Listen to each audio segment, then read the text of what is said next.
मेरा नाम रजत कुमार शुक्ला है। मेरा हरीश प्रताप सिंह सर के बोर्ड में था और क्योंकि मैं वर्किंग में हूँ भारतीय रेलवे में टिकट एग्जामिनर के पद पे, तो उससे ज़्यादा क्वेश्चन आए, सिचुएशन बेस्ड क्वेश्चन बहुत ज़्यादा पूछे गए। और क्योंकि मेरी हॉबी भगवद गीता पढ़ना है तो पूरा इंटरव्यू फिर इन्हीं दो चीज़ों पे रह गया।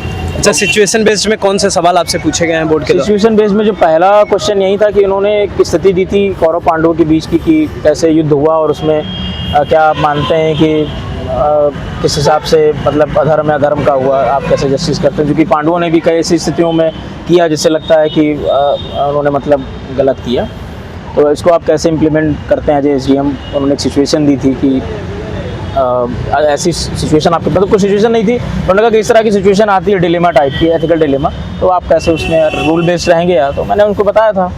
फिर उसमें उन्होंने एक सिचुएशन दी थी कि कोई धार्मिक स्थान है, उसमें एक कोई जानवर डाल के चला गया है और गलती से, आपको पता है कि जानबूझ के हुआ है, लेकिन अगर आप सच बोलते हैं तो दंगा होगा, नहीं बोलते हैं तो आप अपने उससे कंप्रोमाइज़ कर रहे हैं। तो उसका भी उत्तर अपने हिसाब से मैंने दिया था कि कैसे दूसरा माध्यम भी निकाला जा सकता है बातचीत करके, जिससे दोनों चीज़ें बनी रहे, रूल बना भी रहे और ये चीज़ें बना भी रहे। फिर जब उन्होंने हॉबी पूछी तो मैंने भगवद गीता बताया था। तो उसके बाद फिर उन्होंने पहला और आखिरी श्लोक बोला, वो बता दिया था मैंने। फिर उन्होंने खुद एक श्लोक, क्योंकि वो काफ़ी ज़्यादा उसमें नॉलेजेबल लग रहे थे, बहुत ज़्यादा उनको पता था, मुझे लगता है मेरे ज़्यादा, ऑब्वियस सी बात है। तो एक इन्होंने श्लोक बोला था जो मुझे याद है, विभूति युग में था, जिसमें वो अपना विराट स्वरूप दिखाते हैं जब अर्जुन को। और उसके बाद ट्रेन से रिलेटेड उन्होंने सिचुएशन भेजी कि कोई वृद्ध आता है, कैसे आप उसकी मदद करेंगे, पैसा नहीं है, कैसे सीट देंगे। और वंदे भारत और इन सब से क्वेश्चन कुछ बने थे। और बाकी रेलवे से एक दो और सिचुएशन बेस्ड क्वेश्चन थे, एज ए करप्शन टाइप की, आपका कोई सहपाठी के साथ में कर रहा है करप्शन, उसको कैसे डील करेंगे, गोपनीय कैसे रखेंगे। तो उसमें थोड़ा सा उन्होंने प्रेशर डालने की कोशिश की, या वो देखना चाह रहे थे कि कैसे डिसीजन लेगा। तो मैं अपने वही जो स्टिक टू द रूल्स और स्टिक टू द रेलवे नियम उन पर बना रहा। और लास्ट में एक दो क्वेश्चन विज्ञान से थे कि विज्ञान को दैनिक जीवन में कैसे इम्प्लीमेंट करेंगे, उदाहरण दीजिए, महिलाओं के लिए क्या कर सकते हैं, कोई इनोवेटिव आइडिया।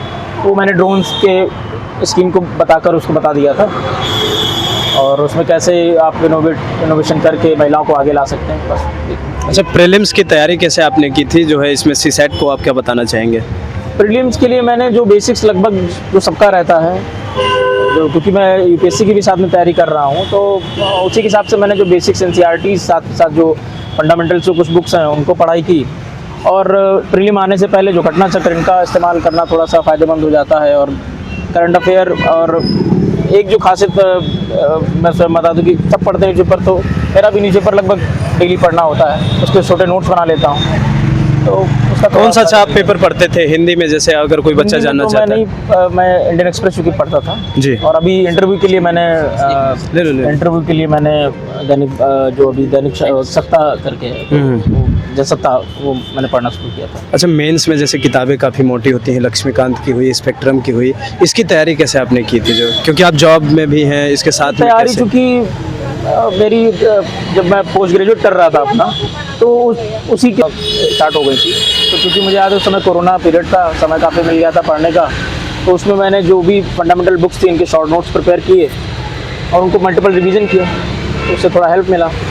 और बाकी टॉपर्स कॉपी मेंस के लिए इनका इस्तेमाल किया, साथ ही साथ खुद की कुछ प्रैक्टिस डेवलप की, कैसे वहाँ पे अच्छा और लिख सकते हैं डायग्राम फ्लो चार्ट को, उनकी अपनी अलग प्रैक्टिस की मैंने की। अच्छा, जब रिजल्ट आया था कि मुझे इंटरव्यू देना है, किसको बताया था सबसे पहले आपने? सबसे पहले मम्मी को सबसे पहले आपको सबसे पहले पता चला था? कितनी खुशी हो रही थी? बहुत खुशी होती है जब बच्चे कामयाब होते हैं, तो माँ से बढ़कर किसको होगी भाई।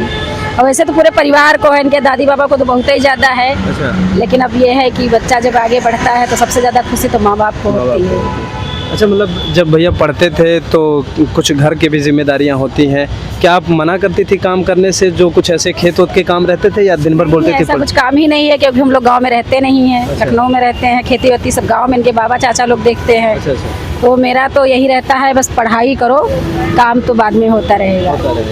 जिन बच्चों का और भी जो इंटरव्यू देने के लिए आ रहे हैं, उनको क्या आप सलाह देना चाहेंगे? मैं तो यही सलाह देना चाहूँगी, भैया लड़के अगर बच्चे पढ़ रहे हैं तो उनको पढ़ाने पे फोकस करो, और काम वाम तो ये तो सब जिंदगी में होता ही रहेगा। होता रहेगा। बस सबसे जरूरी पढ़ाई है, बस शिक्षा ही बहुत जरूरी है जिंदगी में, हम तो ये जानते हैं बस शिक्षा से बढ़ के कुछ नहीं है।